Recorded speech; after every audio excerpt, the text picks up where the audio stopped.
Hi everyone, I'm Natalie Hunter, author of Books of Culture for Discerning Gentlemen and General Degenerate Weeaboo.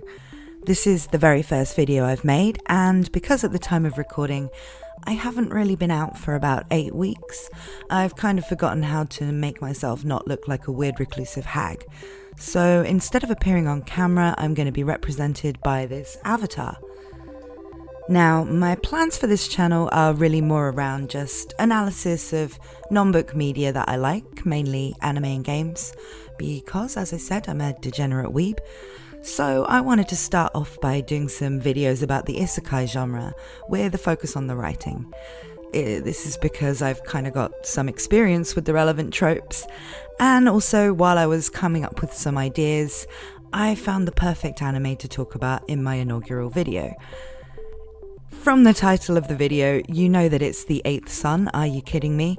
And you'll also know that I have no idea what I'm doing when it comes to SEO on YouTube, because it's probably the only new anime I could have talked about that nobody is searching for.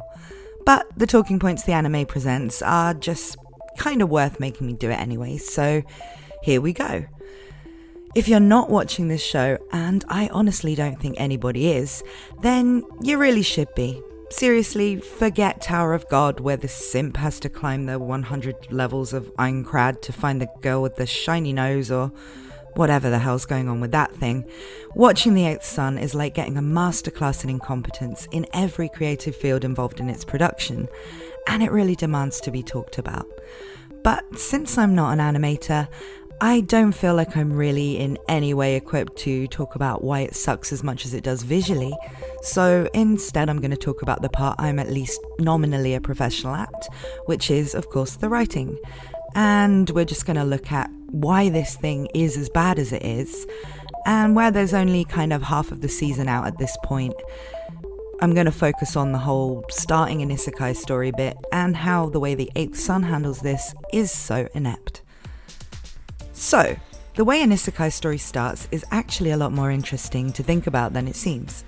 Where it might look like a matter of just putting the characters' asses into the nice new fantasy world instead of the boring mundane world they come from, the nature of the isekai event and what, if anything, is established about the protagonist before they're isekai'd should really remain relevant to the story on some level. And yes, I am going to keep using isekai'd as if it were a verb. If the stuff that's established at the start about the character doesn't persist in any meaningful way, you have to question why the story's an isekai at all. Some series that share a lot of the tropes and feel of the isekai genre, like Danmachi or Goblin Slayer, do just fine without shoehorning in that whole "the protagonist was actually once a random chuckle like you" part. And so being part of the isekai genre isn't in any way a prerequisite for, say, a fantasy story with an RPG feel, or a big old harem with elves in it. It's just a prerequisite for a story where the protagonist is an outsider in a new world. Think of it like this. If it's no longer important that the character ever lived in our world after the rules of the setting have been info-dumped at them, then it's likely that the whole concept of the story is actually diluted by adding isekai into the mix.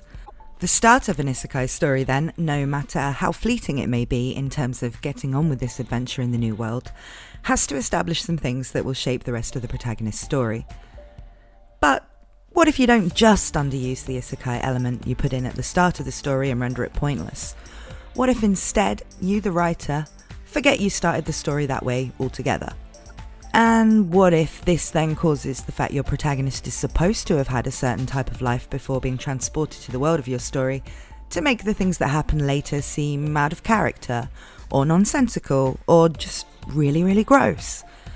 And what if you forget everything you said about your character's original life just like 30 seconds after you wrote it, so the evidence of you forgetting it starts ballsing up your story right from the first episode? Well, then you would be on course to create something along the lines of the currently airing seasonal isekai series The Eighth Sun, Are You Kidding Me? Which is also where you get to see the legendary dragon Bony Moroni here in all of its ferocious majesty. Anyway, The Eighth Sun starts in media res for no adequately explored reason, and we see the main character, who has this really long, vaguely German-sounding name, kinda like they sort of threaded together the names of 4 different people from Attack on Titan. And I'm not going to remember it, so let's just call him, I don't know, Baron von Angela Merkel. He's doing some sort of construction work using magic. Cool, no complaints so far. This is Baron von Angela Merkel, he's a mage of some sort. He goes in his house, he's got a harem. There's a pink one and a blue one in accordance with the bylaws. Nothing to remark on really. But then they drop the big reveal. Something he says to his harem, which is along the lines of, "It's been 10 years, but I'm still just a white-collar worker at heart." Obviously, the girls in his harem in no way understand what that means, and there's no reason at all why this guy would have said that out loud. But we understand, don't we? Now, this brings me to my point about starting an isekai. We've been told a little bit about this guy's previous life, but what is it important in general to know about the character's old life when you're starting a story of this type? Writers basically go one of a few ways with what we know about the character before the isekai event. One is to establish that their life was fairly unremarkable, showing either no backstory at all, demonstrating that their life was boring and unsatisfying, or that it was so completely normal that the viewer can easily relate to it. This approach does at least two things.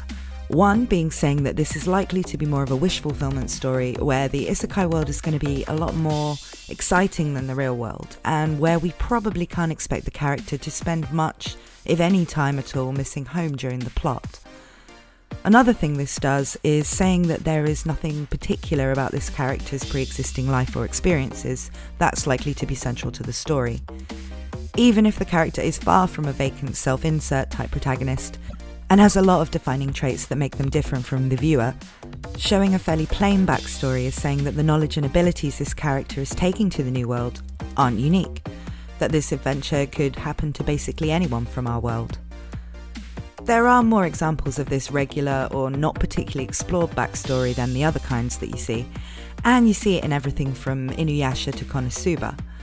Sometimes, even though the backstory isn't going to be important, we get to spend a fair amount of time looking at the old life for comedy or character development reasons, such as in the fairly long and hilarious sequence before the protagonist's death in That Time I Got Reincarnated as a Slime.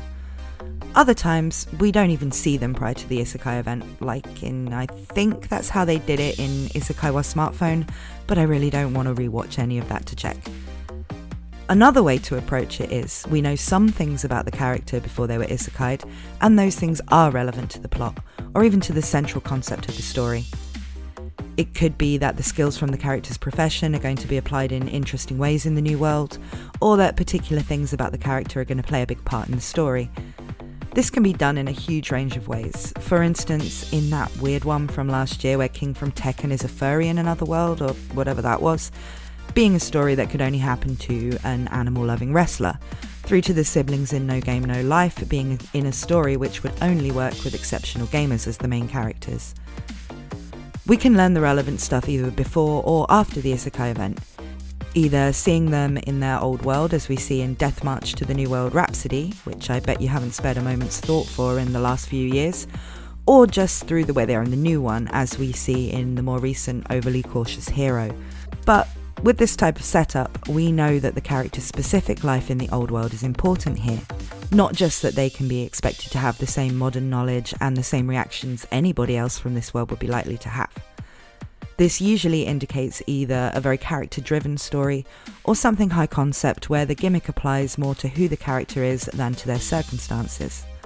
In either case, whether we only know they're bringing everyman knowledge from one world to the other, or whether they have specialist skills, the point of it being an isekai basically demands that they're bringing a different perspective to the world from that held by the people that already existed there. Whatever the conditions they're isekai'd under, they retain the same memories and knowledge, and are fundamentally the same character they were in the old setting, as they start their story in another world. The character can be given new abilities, can have a completely different appearance in the new world, or can even end up as a soul inhabiting a random object, and they can certainly change over the course of the adventure, but it's always building on top of what we knew about them at the start of the story. In The Eighth Son, this is perhaps the bit where the writing is sketchiest, because Baron von Angela Merkel does not act like the character we're shown at the start. He says this line about it having been 10 years and how he's still a white-collar worker at heart, and then we see him in his salary form, tired, cooking some rice, falling asleep, and getting isekai'd with less drama than you'd think possible. He's definitely supposed to be in the regular unexplored backstory category, given how mundane the stuff we know about him is. So the expectation based on the opening scene, the title, and the guy's backstory would be that we're going to see a regular person from our world climb up through some sort of nobility system in a fantasy setting, using a combination of his wits and the magic that he's granted in the new setting. Man against system, with the system being political and financial, hence it being important that this guy is the 8th son. He'll of course get all the fun and escapist trappings of a fantasy world, like having a harem and getting to fight dragons with magic along the way, but he'll appreciate the coolness of all of that stuff because he's not a native to a world where that stuff is normal. That's the expectation, classic isekai, with the USP being that the whole impoverished nobleman concept, which gives him goals and a system to move up through, giving the story structure. But this show doesn't even manage to pull off something that rudimentary as an isekai concept. Our hero says that ham-fisted white-collar worker line in a scene set 10 years after he arrives in this world, so we know he's supposed to bloody well remember that he used to be a white-collar worker and he's now 10 years older than the 25-year-old man he was back then.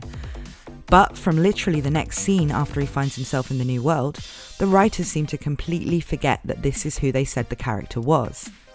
After the in media res opening and the boring minute or two of him being tired, we see him in his new Baron von Angela Merkel body from 10 years earlier, just the moment after his isekaiification. This isn't a quick flashback, and we'll get nowhere close to the events in the opening scene in the first 6 episodes, so at this point, the story is going to be about this 10 years earlier point for a couple of episodes, before a time skip to what would have been maybe 3 years before the opening scene. That's actually not really a complaint about this show. It always does seem clear where you are in the timeline, so they're not trying to do some Witcher-style jumping around thing that these guys definitely couldn't hope to pull off. But it does highlight that the writers are spending quite a lot of time with the child versions of their main character, and so the way that they've ballsed it up here isn't just in one flashback scene, it's basically the whole series so far.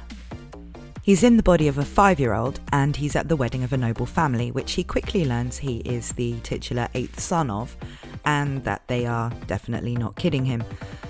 As an aside, can we just acknowledge the fact that this is some fridge horror right here? I mean, he wasn't reincarnated into this world as a baby who grew up to be this 5-year-old kid. He wasn't just popped into existence in this world as a new person, either of which would have been the way these things are normally done in isekai. This kid's family all know him. They already had a little brother or 8th son. What happened to the kid when Isekai Rice Cooker Man took over his body then? This isn't shown to be a game world or anything where someone who's isekai'd might take over the body of what was previously an NPC and inherit their backstory. No, this is just some poor-assed family with no access to birth control in some generic medieval fantasy world. So what happened to the original Baron von Angela Merkel kid? It's never mentioned, and I don't really like it. Anyway, I digress. The main point was, while there is this little bit of internal monologue that shows that the protagonist is conscious that he's in a new world, for the rest of this section before the time skip where he goes from 5 years old to 12, he's frequently shown to basically have the mentality and reactions of a 5-year-old character. It's quite bizarre in places. He finds out that he's great at magic, because of course he is, and trains in secret with a mage, who it turns out is an undead, who wants him to turn undead him once he's finished his training. And his reactions to this, rather than being like a grown man who's developed a friendship with another grown man that came to a tragic end, is more what you would expect from a child protagonist.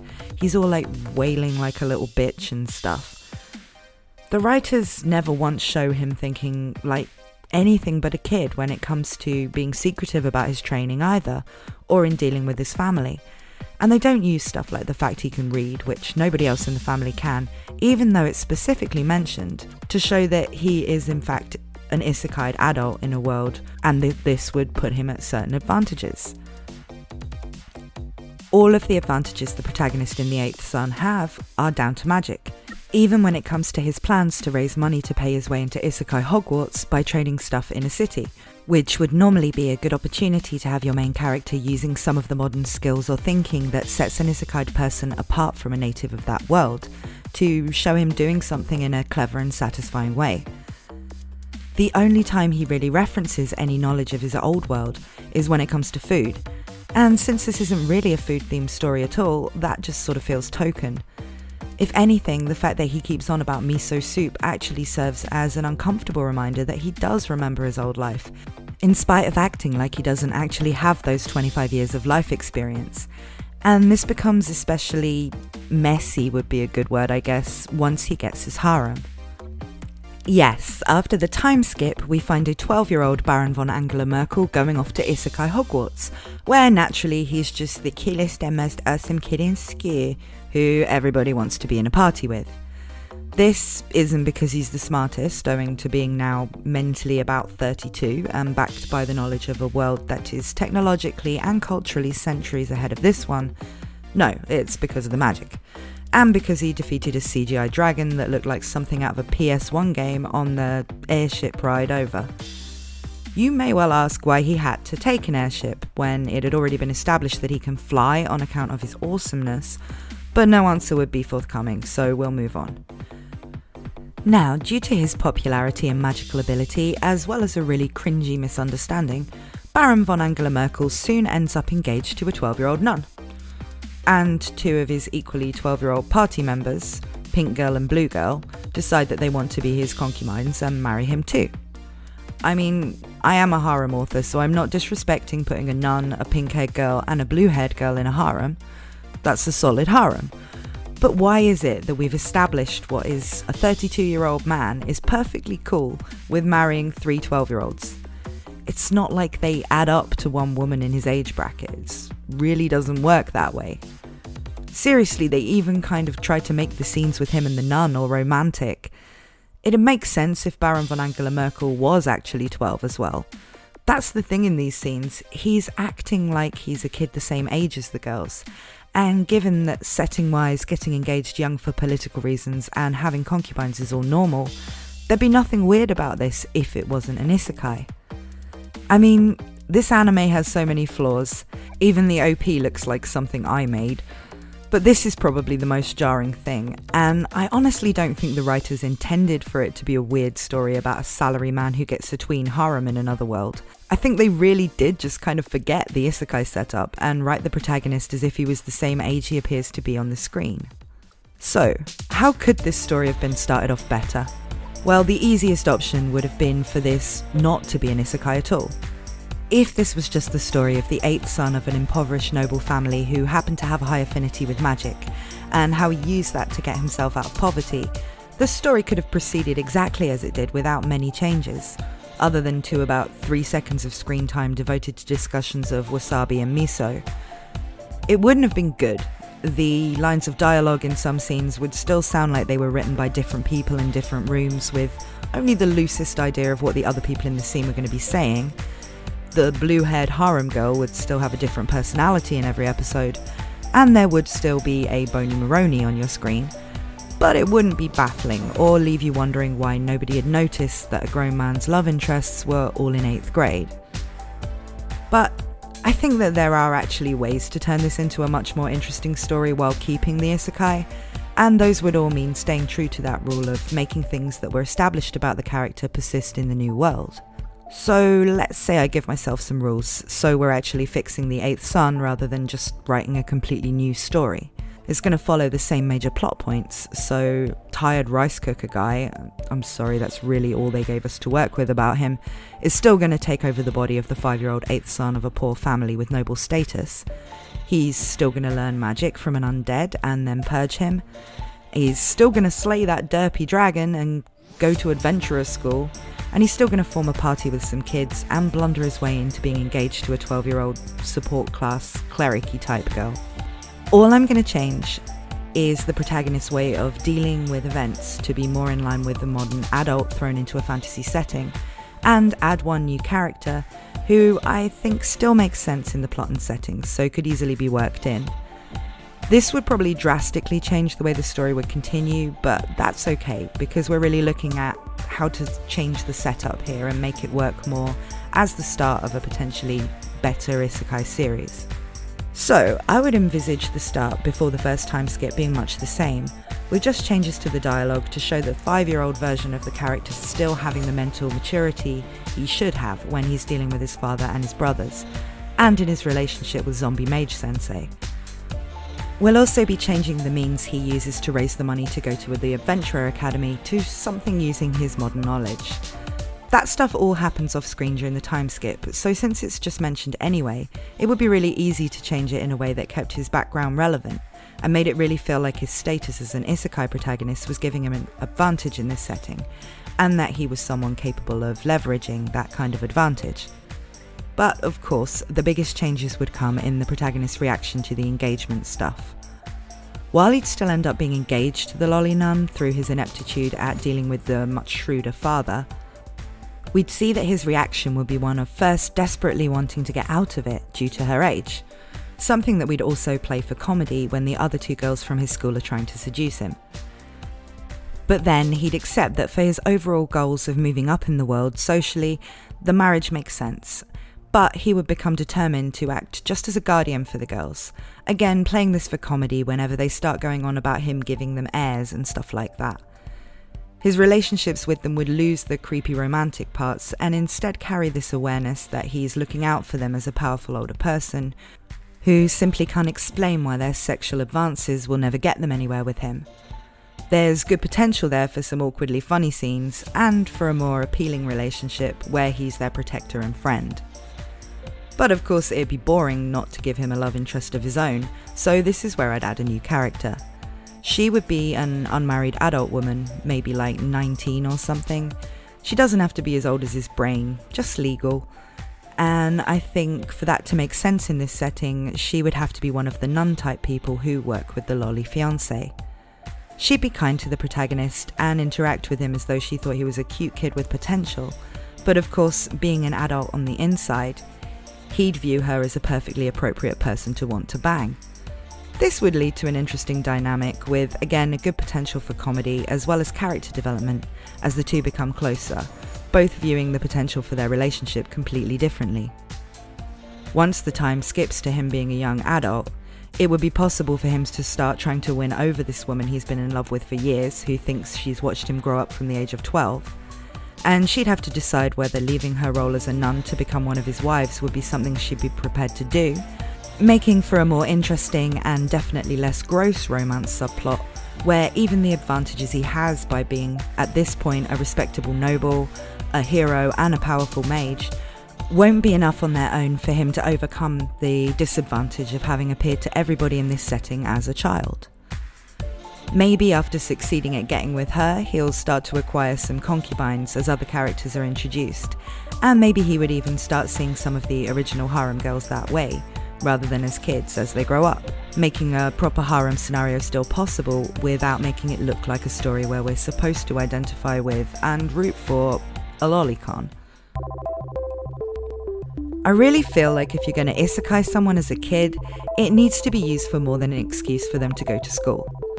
Tanya the Evil does this really well by making the fact that the adult businessman who finds himself in Tanya's body knows that he was made that way to be put at a disadvantage in the setting, taking advantage of both the comedy potential of a little girl with the capability and mindset he has, and the dramatic value of making it feel like the odds have always been stacked against the protagonist, allowing Tanya to become ridiculously OP without it feeling too easy.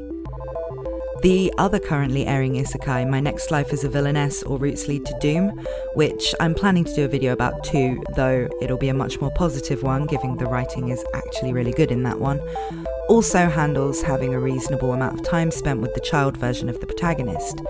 This is within a harem context too, albeit reverse harem, but it does a far better job than the Eighth Son again, getting both comedic and dramatic value out of the setup. So, have you been watching The Eighth Son? Let me know your thoughts in the comments. I hope you enjoyed this video either way. If you did and you want to see more anime content from me, please like and subscribe. This is my first video, so you may even be my first. You can also check out my harem isekai stories and support me by taking a look at my books on Amazon. They're all available to buy or to read free with Kindle Unlimited subscription, though I have to warn you, they are, as I said, aimed at people of culture, and so that means you should probably give it a miss if you, like the girls in this anime, ain't old enough. Links are in the description. Thanks for watching, and I hope to see you again soon.